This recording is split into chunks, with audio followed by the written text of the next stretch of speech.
Simultaneous, yeah. 4 seconds. Thank you. Thank you. This is line level. Yeah, I did. I'll check that out. Okay, now I see some.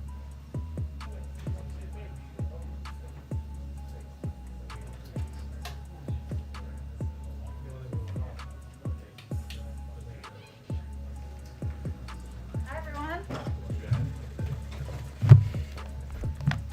Okay, happy Monday. 2 items for all of you at the top. We're seeing strong movement and early action toward vaccine requirements across industries, and importantly in the airlines industry. United Airlines was notably first to institute a requirement, and within 53 days were able to get to over 99% of its staff vaccinated.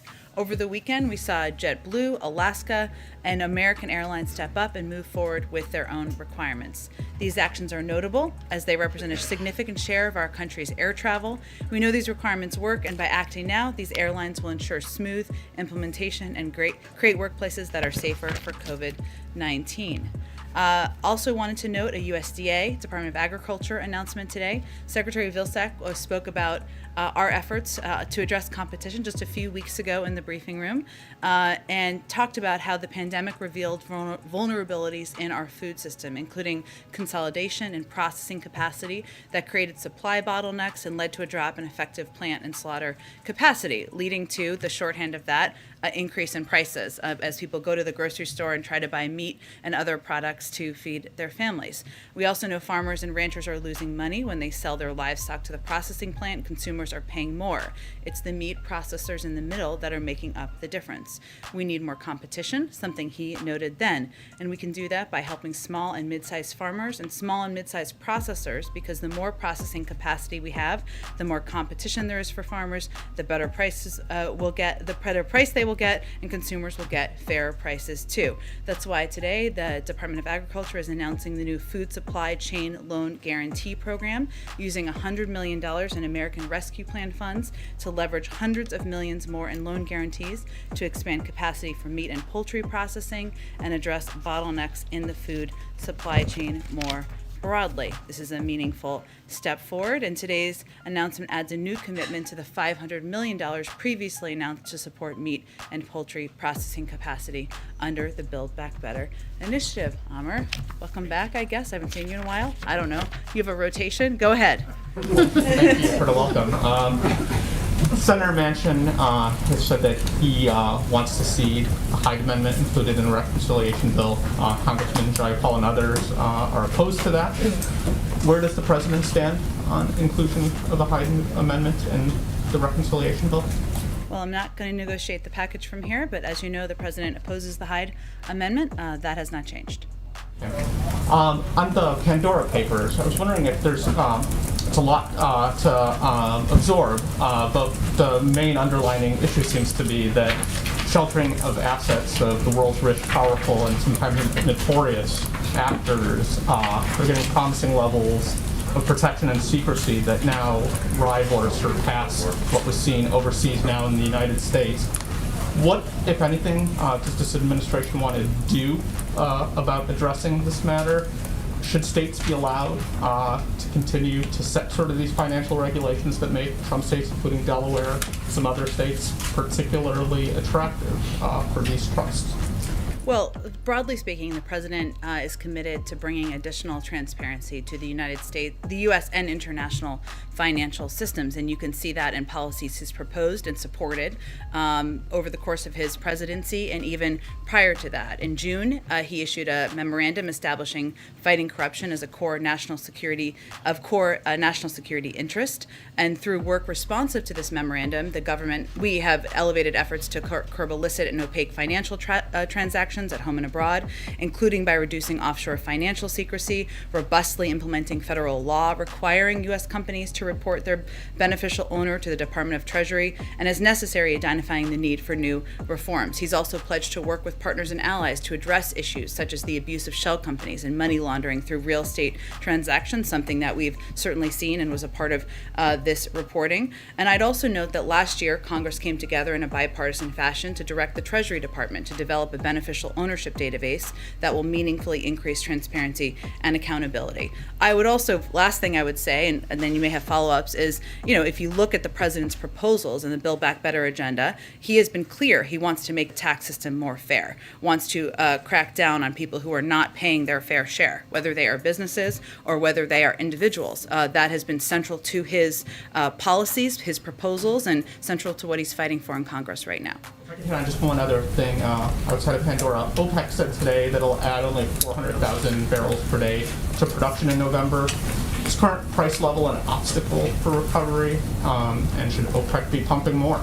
Well, the United States is not a member of OPEC, as you know. We do communicate with our international partners who are members of OPEC and convey, as we did a few months ago, our urging to find a compromise solution to allow proposed production increases to move forward, as they did several months ago. I would note, as it relates to gas prices here, what we're seeing in some parts of the country is that gasoline prices naturally ticking up, in part in the wake of Hurricane Ida, because the hurricane hit a region that is a key center of the nation's oil production and refining infrastructure. And we've been working around the clock with the state and local governments for the last month to, of course, restore electricity and also help facilities get back online for production to ensure that did not have an impact on oil prices and gasoline here. And the Department of Energy also authorized several million barrels of strategic petroleum reserve exchanges through that period of time. We also announced a couple of recent steps. So the point is here, while we're not a member of OPEC, we're also taking a number of steps and have been to plan for, protect against rising prices here within the purview of what we have. In the Department of Transportation extended and amended an emergency declaration offering temporary flexibility to how many hours a truck driver can drive. They applied nationally to goods that support COVID-19 response, as well as gasoline and other types of fuel, building materials, etc., in an effort to ensure this was not having an impact. And the last thing I would note is that back in August, NEC Director Brian Deese also sent a letter to the FTC Director Lena Khan asking the FTC to use all of its available tools to monitor the gasoline market and take action as needed. She responded to that and said she would look into it. So we are going to continue to use every tool at our disposal, even as we're not a member of OPEC, to ensure we can keep gas prices down for the American public. Go ahead. Thanks, Jen. Was there any concrete movement or progress in the negotiations with Senators Manchin and Sinema this weekend? And if so, can you tell us a little bit more about it? Well, I can tell you that the president is going to have a virtual meeting with a number of progressive House members later this afternoon in order to have a discussion about the path forward, which includes the recognition that this package is going to be smaller than originally proposed. And what he wants to hear from them is what their priorities are, what their bottom lines are, so he can play a constructive role in moving things forward. I would expect that later this week he'll have probably another virtual meeting with members who might consider themselves more moderate or however you want to define them. They're all out of session this week, as you know, so hence that's why the meetings are virtual. We have been in touch, or we've stayed in touch with staff and a range of members over the course of the weekend as we work to continue to make progress. But I don't have any additional updates from Senator Manchin or Senator Sinema at this point. How long do you plan to give those negotiations with Manchin and Sinema? Is there a deadline? Well, I would say that our objective is getting this done and delivering for the American people, and we're going to continue pressing forward until we get it done. So, yes, it requires Senator Sinema and Senator Manchin moving forward and supporting a path forward. It also requires agreement on what a package would look like. So the president's going to continue to work with a range of members from across the Democratic caucus. And just on one other topic, I'm assuming you saw what the Facebook whistleblower had to say last night. Did these revelations change the way the White House thinks about regulating Facebook and other social media giants? Well, as we saw the revelations that came out in that interview, in our view, this is just the latest in a series of revelations about social media platforms that make clear that self-regulation is not working. That's long been the president's view and been the view of this administration. They validate the significant concern that the president and lawmakers on both sides of the aisle have expressed about how social media giants operate and the power they've amassed.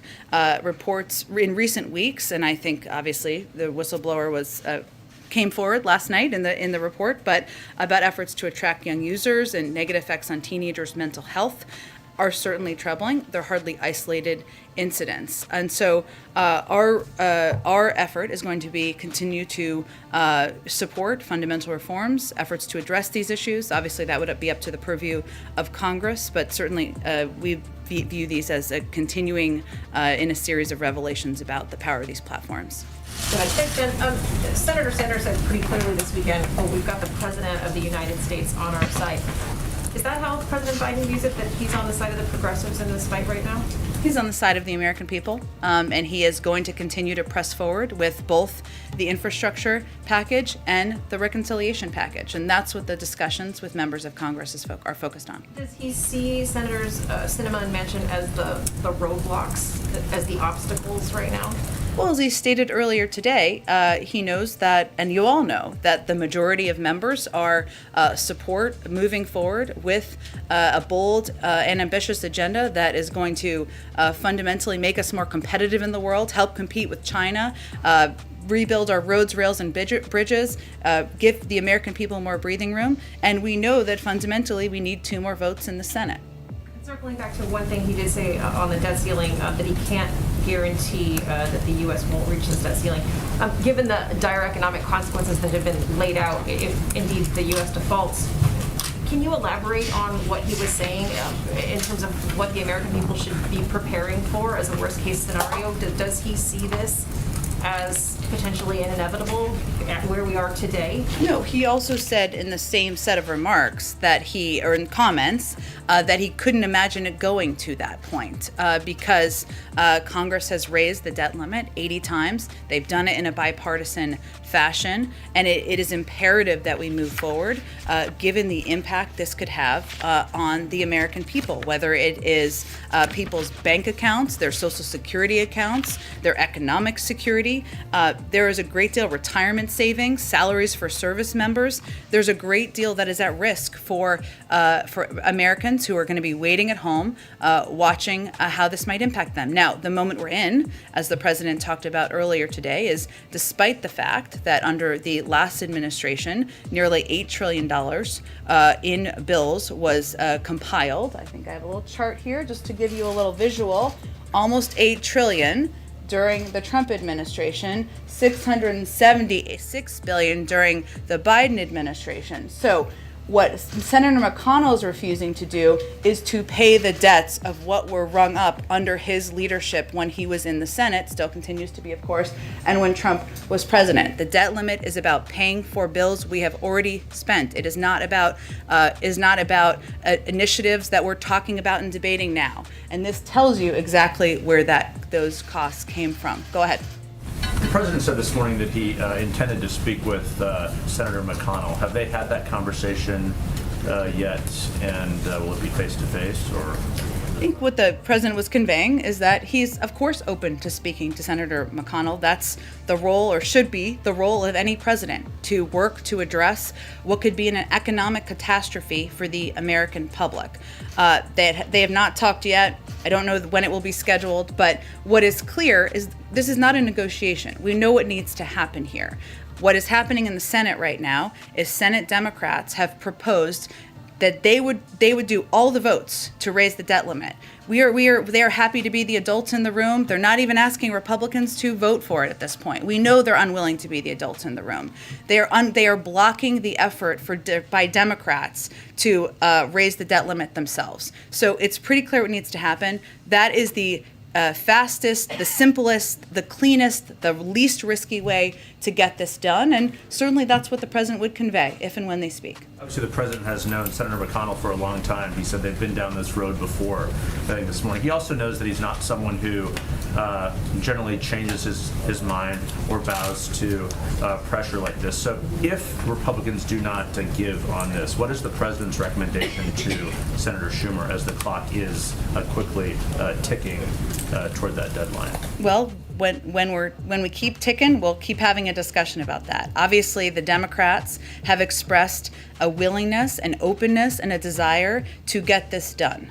Unlike the Republicans in the Senate, despite the fact that $2 trillion of that $8 trillion was for tax cuts for the wealthiest, which were unpaid for. And the rest of it, they supported, most of them supported across the board. The president, as you heard him say, he wasn't ruling out options this morning as it relates to legislative paths forward. But what is very clear here is that the cleanest, easiest, fastest way to get this done is by the Republicans allowing Democrats to move forward with a vote. They can do that tomorrow, and we can reduce the uncertainty for the American people. So he's not ruling out reconciliation, just to be clear. He was not ruling out, but let's be clear about what that process. That is a long procedural process, potentially. That's why I was asking. Well, right, but this is an important point because it's a long procedural process. It allows for the Republicans to do unlimited amendments that could be about any topic that may or may not have anything to do with the debt ceiling. Why are we going to play around with the security and the economic security of the American people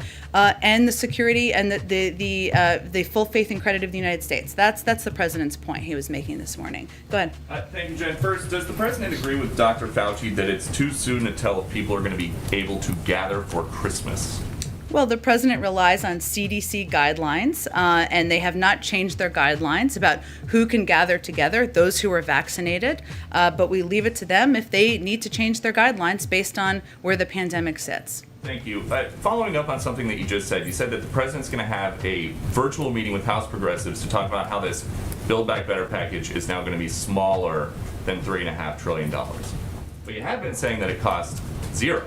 So are you now admitting that the plan does not cost zero, or is it less than zero? Well, let's not dumb this down for the American public here. What we're talking about is how much the top line investments are, which are all paid for, so therefore it costs zero. No matter what the cost or size of the top line investments are, we have ways to pay for it. So the point is, that's important to the American public, all of your viewers too, is that this is not going to cost the American public $1. We're going to pay for this by asking corporations, the highest income, so people under $400,000, I should say, corporations' highest income, to cover the cost of these necessary investments. So just to not dumb it down then, does the plan cost nothing or is the plan free?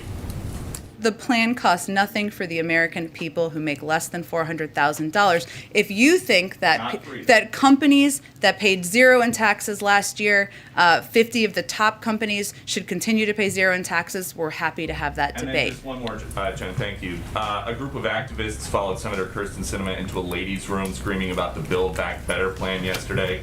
The president said today, I don't think they're appropriate tactics, but It happens to everybody, and it's part of the process. He is an expert on the process. Has he ever been chased into a restroom by Well, activists? let me be clear here, because I think the context of what happened here is very important. Yeah, be clear. And Senator Sinema put out a statement this morning. So as she said, and I would reiterate from here, the protection of the freedom to protest, to speak out, and to criticize is fundamental to our democracy. The president believes that. Maybe he shorthanded it, but he wanted to make that clear this morning. What happened this weekend was that her classroom, her students, and the safe and intellectually stimulating environment she's worked to create during the years of teaching at ASU was breached. That's inappropriate and unacceptable. And I think the context of what happened here is important, despite the fact that, of course, the president stands for the fundamental right of people to protest, to object, to criticize, as they often do outside of the gates of the White House. So does the White House condemn these protesters who chased her into the restroom? I just said it was inappropriate and unacceptable. I think that pretty much. Not to do that again. I think that's pretty clear that they shouldn't breach the classroom and make the students feel like their privacy, their intellectually stimulating classroom, and their time as students in college is being broached upon. Go ahead. I have a follow-up to Peter's question. Sure. China again sent airplanes. I'll come to you next, Emerald. That's right. China again sent warplanes flying over Taiwan. What is the White House's interpretation of what China is doing, and what can be done to kind of ratchet down those tensions? Well, we remain concerned by the People's Republic of China's provocative military activity near Taiwan, which is destabilizing, risks miscalculations, and undermines regional peace and stability. We urge Beijing to cease its military, diplomatic, and economic pressure and coercion against Taiwan, and we have an abiding interest in peace and stability across the Taiwan Strait. That's why we will continue to assist Taiwan in maintaining a sufficient self-defense capability. We maintain our commitments as outlined in the 3 communiques, Taiwan Relations Act, and the 6 assurances. Our commitment to Taiwan is rock solid and contributes to the maintenance of peace and stability across the Taiwan Strait and within the region. We have been clear privately and publicly about our concern about the PRC's pressure and coercion toward Taiwan, and we will continue to watch the situation very closely. Is the White House monitoring the oil spill in California, and are you guys engaged on that, and kind of what are you taking away from it moving forward? We are certainly monitoring the oil spill, and we are very engaged in it. We're working collaboratively with state and local partners to address efforts to find the leak, contain the spill, and assess impact and address potential causes.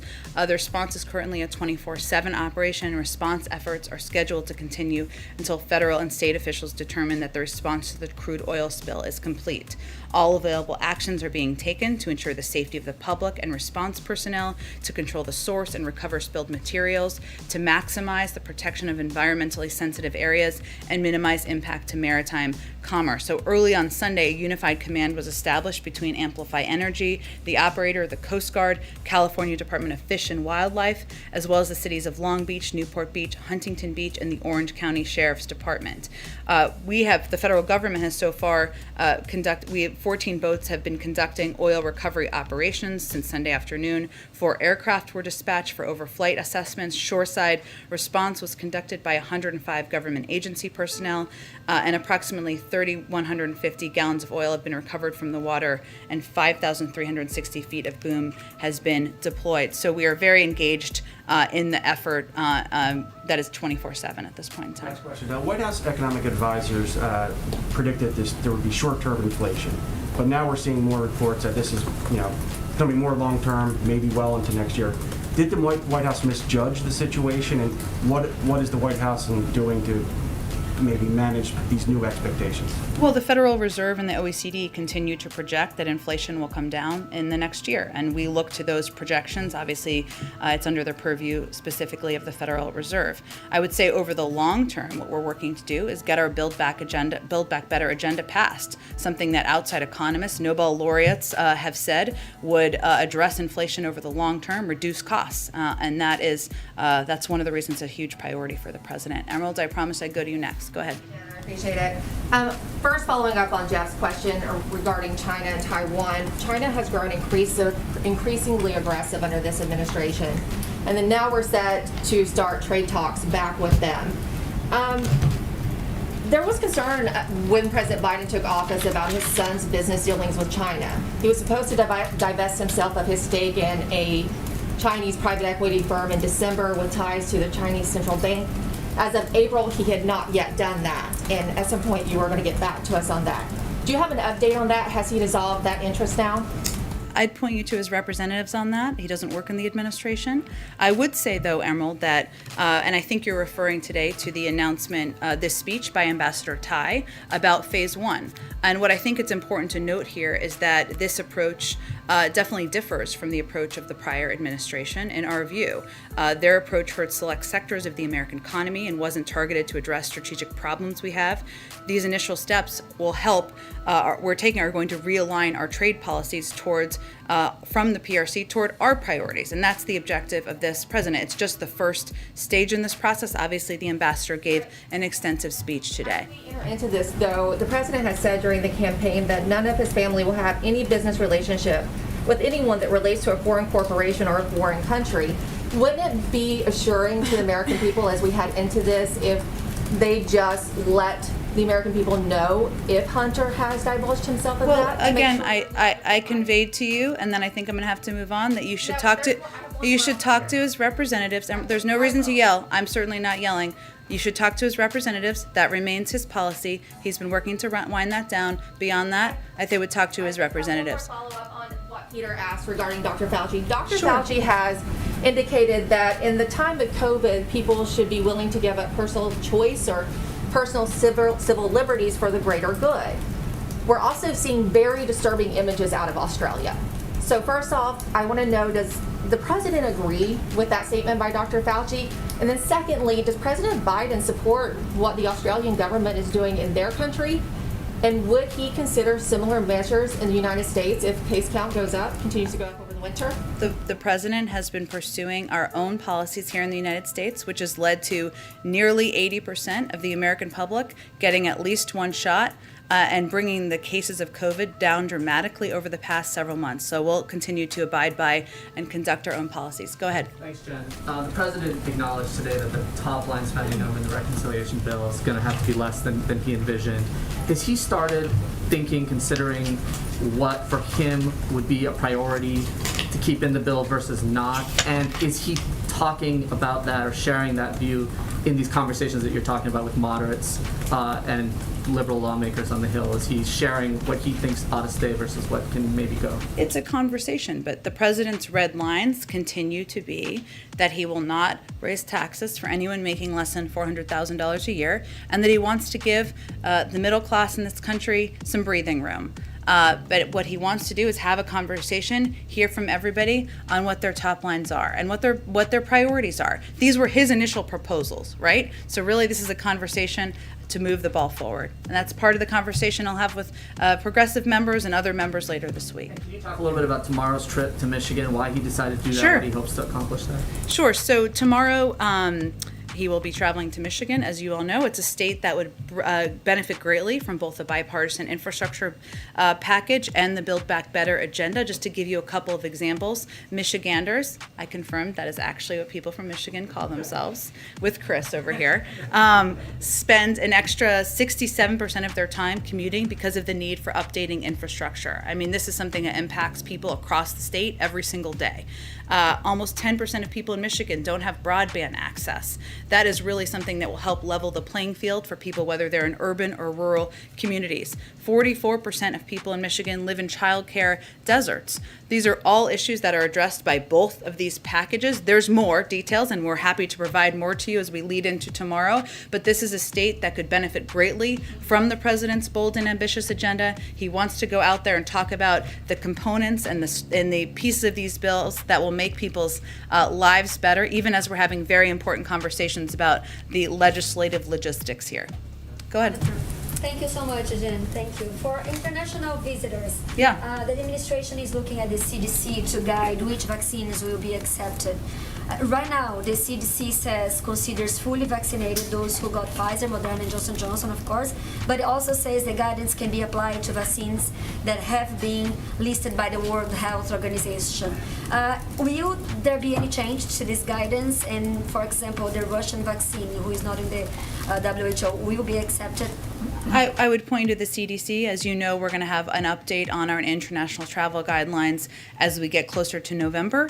Early November remains the timeline that we're focused on, but I will leave it to our health experts to outline more specifics. Go ahead. Sorry, thank you. After a couple of weeks ago, the last update on those guidelines, Canadians can fly, for instance, from Vancouver to Seattle, but can't drive across the border for a non-essential trip. Now, that's had a big impact on border communities all across the country, especially like Point Roberts, Washington, which can only be accessed by land through Canada. Governor Inslee, Senator Murray, Congressman Dobene have asked the administration to either change that policy or at least explain it. Haven't heard anything. Can you tell us anything about the reason for that difference?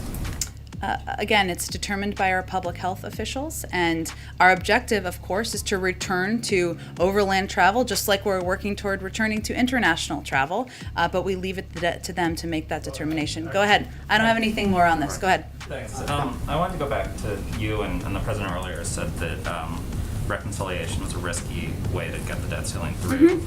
And I know that you've said that there's potentially votes that could happen, but the parliamentarian has said that it's not going to impact your other reconciliation bill in any way, and Democrats control the Senate, so therefore you have the majority to knock down any amendment that Republicans would offer. So while I totally take the point that it would be cleaner if there was just a vote on the bill, I'm wondering if you could identify what the risk is, and particularly in the context of, I think what Republicans say is, you guys don't want to go down this path because rather than a sort of pause that would be a set time limit, reconciliation would force you to put a actual dollar amount on what the debt ceiling increase would be. Well, the reason why, obviously, as you know, but others may not, it would be a separate reconciliation bill, not the same as the reconciliation package we've been debating and talking about, which, by the way, we've been working on for months now, as you know. The reconciliation process would mean essentially starting from scratch. And the point is, why wouldn't it be the preference?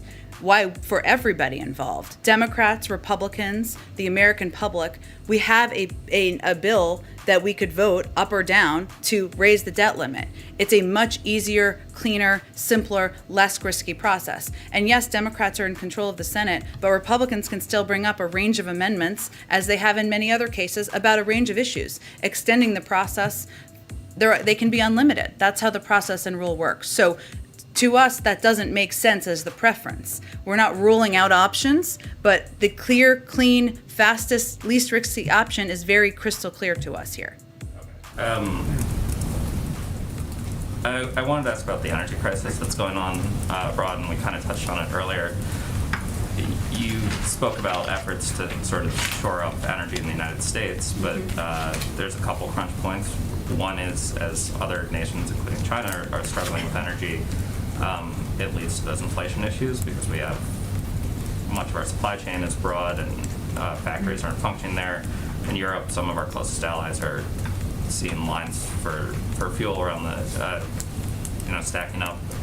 So I'm wondering what we're doing to sort of deal with this crisis internationally, and you mentioned that there had been a conversation with OPEC a couple months ago, but in the past week, I know last week you said you'd kind of circle back on what message we had conveyed. We asked them to accelerate beyond what a few months ago, the sort of gradual increase in production that we had asked for. Well, I think one of the questions I was asked last week is about Jake Sullivan, our national security advisor, who was meeting with Saudi Arabia and the UAE last week. So in those meetings, while the Saudi Arabia meeting was focused on Yemen, and that was the primary purpose, he and his team did reiterate the imperative of creating conditions to support global economic recovery. And included in that is, of course, the price of oil around the world. We are in regular touch with OPEC, so I didn't mean to convey that we were only in touch months ago. We are in regular touch with members of OPEC members, I should say, since we are not a member, and that has been ongoing. Go ahead. At the risk of asking another esoteric question about the debt ceiling. It's okay. You have said in this room that you believe that the White House believes that Congress enacting a law is the only way to raise or lift the debt ceiling, but maybe you can put a bit more meat on the bones as to why the White House has determined that, for example, ideas like minting $1 trillion coin or invoking the 14th Amendment would not solve the problem. Well, I think as was reported, we obviously look at a range of options, and none of those options were viable, either because they wouldn't be accepted by the Federal Reserve, by the guidance of our Treasury Secretary, or just by legal restrictions. So we know that the only path forward here is through Congress acting. There is a simple process that could be done in the next few days before we hit Friday to reduce uncertainty, to make sure the American people don't have to worry about their bank accounts, their retirement savings, and all Republicans need to do is get out of the way, let Democrats be the adults in the room, and take a vote. Another question. Last night on 60 Minutes, there was an exploration into this Kafka-esque situation that members of the military have been in. After 10 years of paying their student loans under the Public Service Loan Forgiveness Program, 9 out of 10 of them have had their forgiveness rejected when they've applied. An advocate who was in the piece said that the president has the power under a 2003 law to solve this problem for those members of the military. Will he use that law, and is there anything else this administration can do to help these people? So what you're referring to, just for others, is the Public Service Loan Forgiveness Program, which is an important but largely unmet, hence the reporting last night, promise to professionals who serve their communities and do hard work that is essential to our country's success. And fixing this program has been a priority for this administration from the first day. That's why in the coming weeks, the Department of Education plans to announce a major overhaul of the program that through a series of executive actions will restore the promise of the program to teachers, service members, nurses, firefighters, and others serving their communities and our country. It will include an opportunity for public service and many not-for-profit professionals to get any prior payments made on the federal loans for their studies counted toward PSLF, regardless of the loan program on which the payments were made. So there's going to be upcoming rulemaking. Department of Education will have more, but this is something we want to reform and address and make better for the people who should benefit from it. Go ahead. Thank you.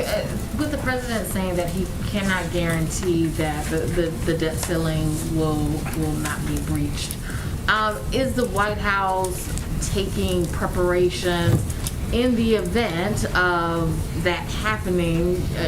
You've outlined that it would be catastrophic. So is the White House making plans and preparations for the worst? He also said right after he made that statement, the next sentence was, "I can't imagine that would happen," which I think is important context for people to understand. It requires Congress acting. That is the one path forward. That is why we are talking about it, why he gave remarks today, why we are continuing to press forward to get this done. Yes, but so is the White House or the administration preparing for the worst in case that does not happen? There isn't another option. It has to pass legislatively. That's what has to happen. Okay, and also, can you comment at all on there's an outage of Facebook and Instagram today and other apps? Is the White House aware, looking into that? What may be going on? We are aware, we're monitoring, but I don't have any other updates. I'd really point you to the companies for that. Go ahead. Thanks, Jen. Did the president ever consider asking Democrats to use reconciliation earlier this year to lift the debt limit and avoid potentially cratering markets and affecting the American people? If this is such an economic risk, why give McConnell any say at all? Why let McConnell off the hook or Republicans off the hook? I mean, this is their debt that they chalked up themselves. This is a period of time where we could easily solve this in the next 2 days. And easily do that through allowing Democrats to be the adults in the room, despite the fact that Republicans spent like drunken sailors over the last 4 years before President Biden took office. So it's easy to get it done. We did not need to start a long procedural process. That's exactly what that would be. We're not ruling out options because, as I said in response to an earlier question, we have to get this done. We have to get this done to ensure that people don't worry about their retirement savings, don't worry about their college savings for their kids. But it's easy to get it done, and we don't think Republicans should be let off the hook. Go ahead.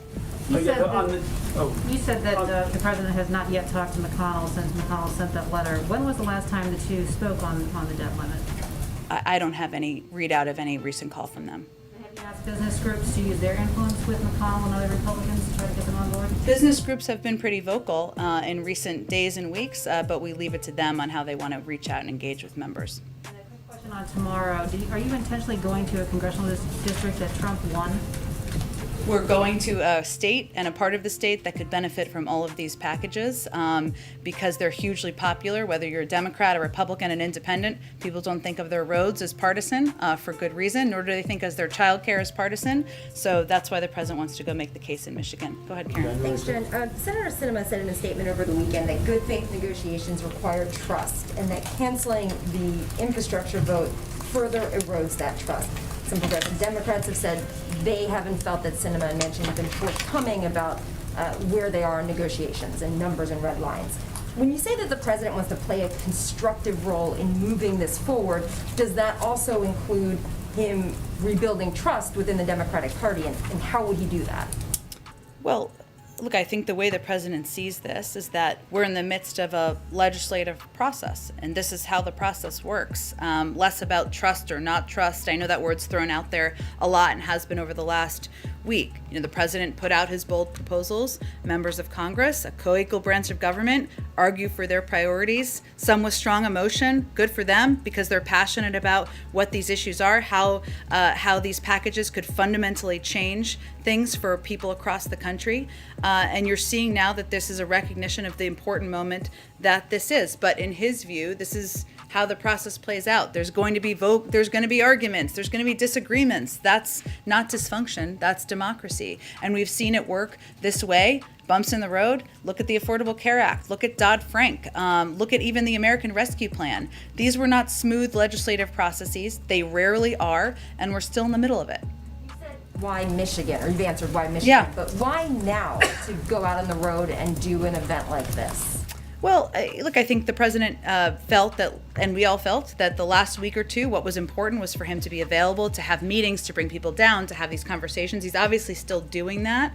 But now it's also important to remind people, as the sausage making has been kind of the dominant storyline for the last few weeks, what this is all about. Why he's fighting so hard for it, why there's important debates and discussions about what are in these two important packages. And so that's what he's going to do in Michigan tomorrow, and I expect he'll do more of it in the weeks ahead. Go ahead. Two questions on the oil spill. Is the White House considering a national emergency declaration for the spill there? That would really be something typically that is requested by the governor and granted by FEMA. So I don't have any updates on that. We're, of course, continuing to closely monitor. We're in close touch with the governor and his team, but I would point you to FEMA on that if there's an update. And the administration's effort to stop auctioning offshore drilling leases is currently subject to litigation.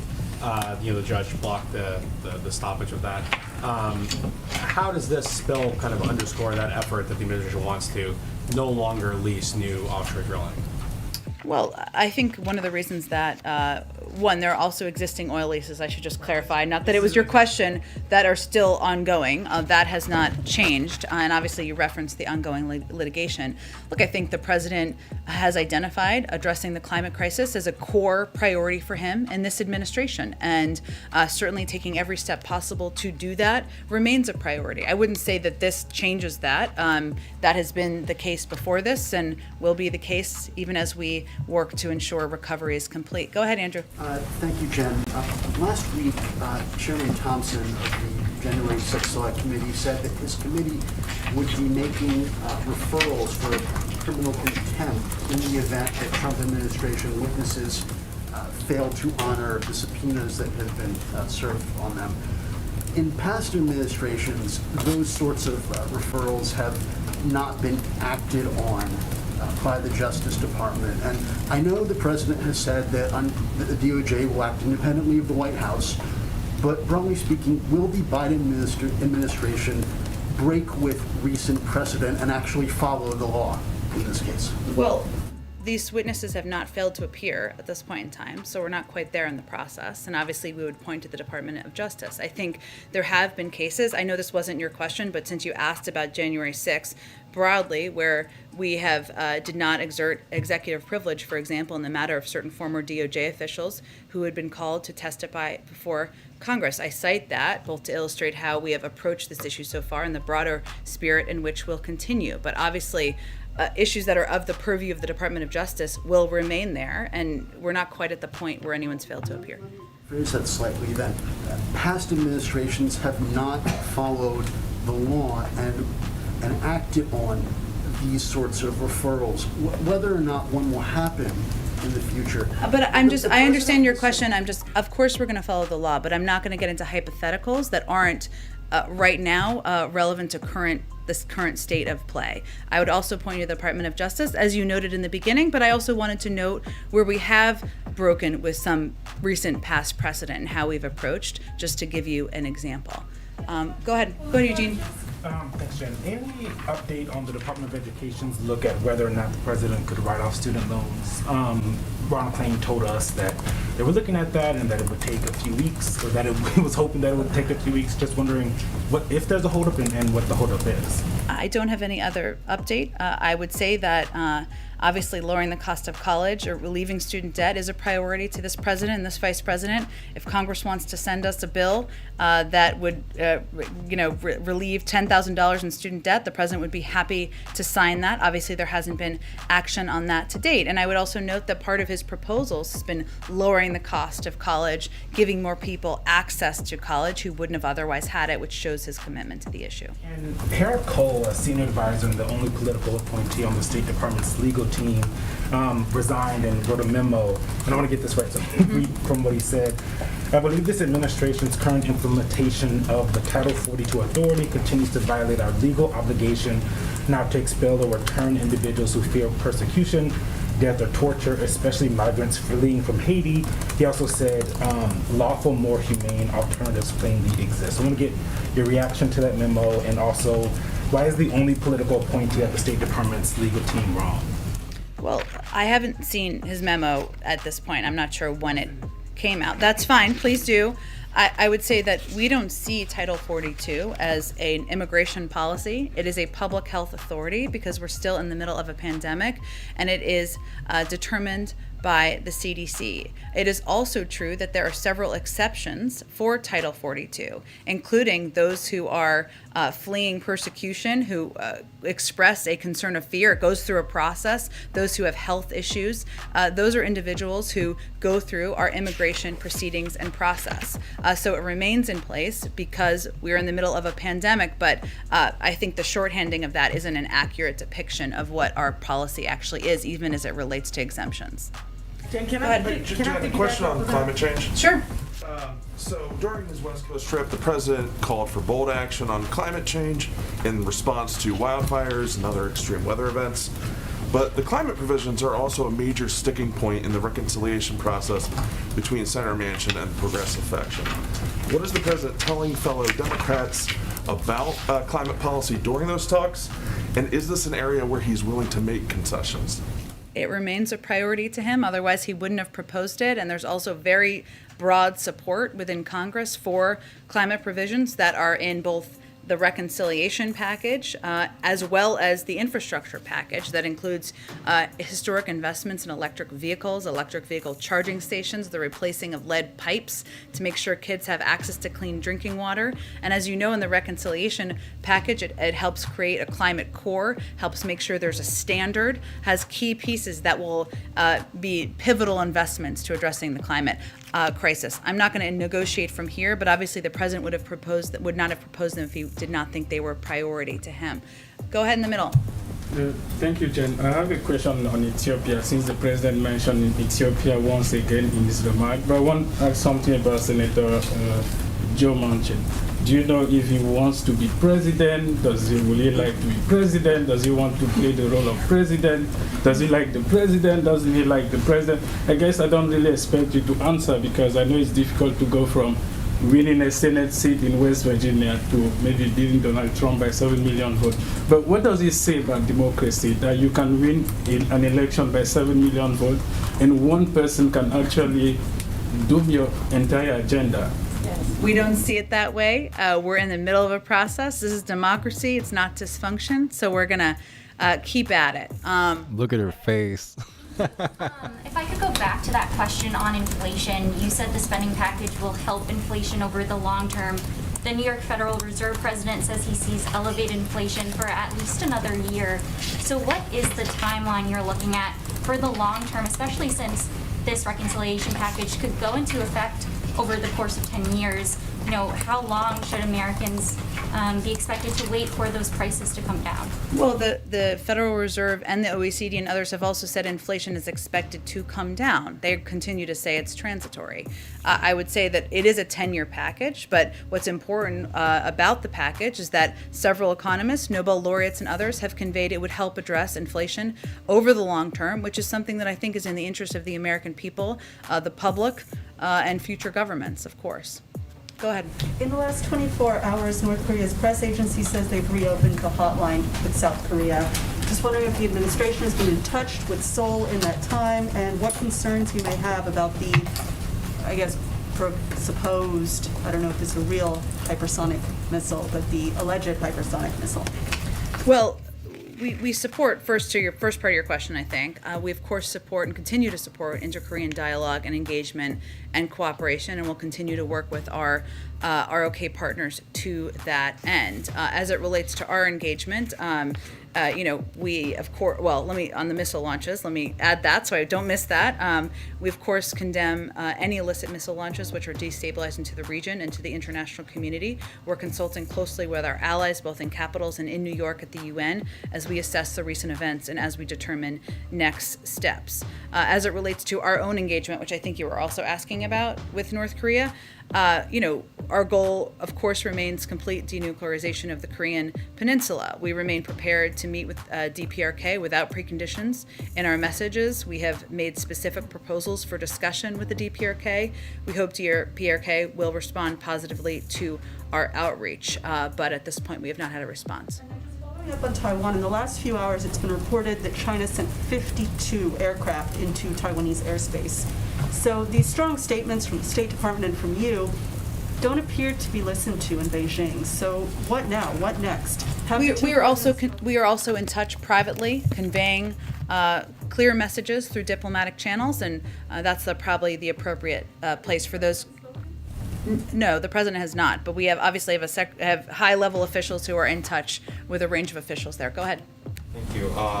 On Pandora Papers, so will the Pandora Papers revelations affect the dialogue between the White House and its strategic partners? For instance, a month ago, President Biden was discussing corruption issues with President Zelensky of Ukraine, and now Mr. Zelensky is reportedly involved in this offshore scandal. So does this fact, let's say, undermine trust between Washington and Kiev?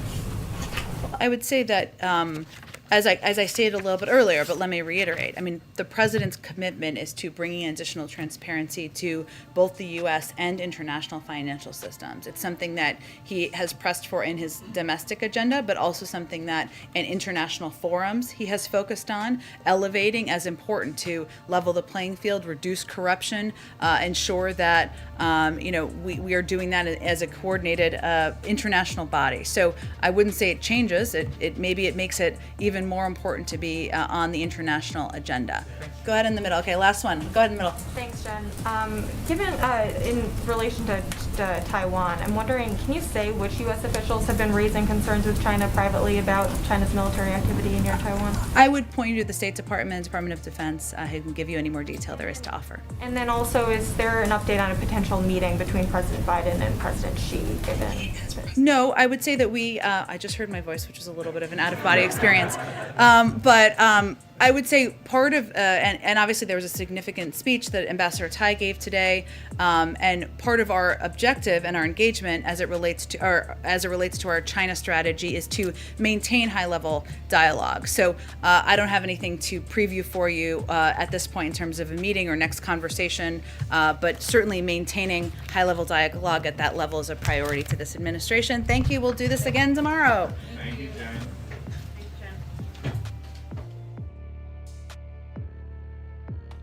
Well, all right. All right, give me a second.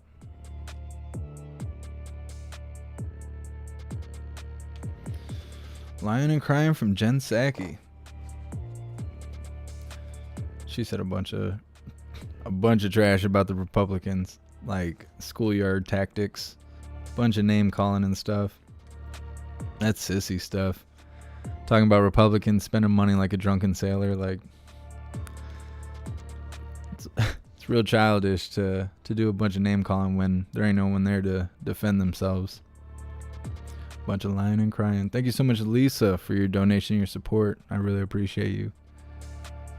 Let me see what else I got here. I got a little list. Oh yeah, for Trigger Crazy, I gotta say boots, because I say roots, and that triggers people, I guess. So I don't know if I say boots weird or not. It is what it is. Oh yeah, like she had mentioned earlier about that elected official being chased into the bathroom or whoever that was. The way that she defended it is basically if you guys or anybody was to corner Jen Psaki in the bathroom, don't worry. It's just protesting. It's just part of the game. Like Biden says, it's part of the process. You know, you corner somebody in the bathroom that you don't like. You know, they can't defend themselves. They're outnumbered. They have to lock themselves in a stall. It's part of the process. You know, it's just protesting. It's not a big deal. You know, even if you bring phones into the bathroom, which is highly illegal, that's just part of the process. Don't you worry about that. Let's see. Oh, and then finally, everyone talking about Facebook. Facebook is down. Facebook runs Instagram. What is it called? The VR headset, Oculus. They run WhatsApp. So all that stuff is down. There's actually a bunch of companies that are down right now. Indigo, don't call me a bigot. I think there's even cell phone towers that are down. There's cell companies that are down. So far, we don't know why that's happening. But one theory that I've read that I think is kind of interesting is the whistleblowing that's going on with Facebook. That was trending until Facebook went down. Now that Facebook is down, that is out trending the whistleblower story. There's more talk about it going down than anything else. So I don't know if it was a strategic move or not. I've also heard that the Facebook name, the domain name is for sale. I see a lot of people talking about that. If you know how much it is, you need to email me or write me on Discord or something, because I'm trying to buy it. I'm trying to see how much it is. It's worth having, I think. Trigger Crazy, I'm not the king bigot. Good Lord. You guys are killing me. All right, so that's the notes I had. So let's do a shout out here. Thank you so much, GW, Hampton, and Lisa. Thank you guys so much for your donations, your support. I really appreciate you guys. Big shout out to everyone that made donations, joined the membership program, or purchased any merch. You guys are what's keeping this going. I wouldn't be able to do it without you. Big shout out to FB Designs for designing my new intro that we've used twice today. Hopefully you guys checked it out. He's the new volunteer animation guy for the channel, and who knows, whatever else we come up with. This stuff's awesome. I'm going to make a Facebook, or not a Facebook page, good Lord. I'm going to put a page on my website that's going to include everyone that helps me in any way with the channel, from designs to animation to whatever. There's lots of hooligans that help me all the time. A lot of them don't really want credibility, but some of them run services and stuff, and I think putting them on the website page would help them get a little bit of exposure towards their business, and that way if you see something on here that you think is really cool, you'd be able to go there and purchase their services, and I think it would be good synergy to help everyone around. Definitely join the Discord, especially right now with Facebook being down and stuff. As soon as anyone finds out, they're going to post it in the Discord. Being in the Discord is the best way to get notified for when and where we go live, but it's also a great source of information for almost everything going on around the world. So definitely join the Discord. It's free. You just download it on your phone. Come to any of my lives, even if we're not live. Go in the description, find the Linktree link. On the list, you'll find the Discord link. You follow a few simple steps, you'll be greeted with an automated message letting you know that you've done all you need to do in order to receive notifications for when and where we go live, and also have access to the general chat. I plan on making videos on how to use the Discord, how to use Twitch, how to use Odyssey, how to use Rumble, because I think people are intimidated by it, and we need to get away from YouTube. There's still so many people that are only connected to me through YouTube. One day YouTube's going to delete me. It's inevitable. Or they're going to self-implode and just not exist anymore. And then we will all be disconnected. because so many people refuse to leave YouTube, even though it's a toxic wasteland. So hopefully these videos that I plan on making will help encourage people and bring a little insight to how these alternative platforms work. It's not difficult. It's not as intimidating as it seems. So I'm trying to simplify everything just to make everyone feel a little bit more welcome on the alternative platforms. Seems we got some more shout outs in. Let's see.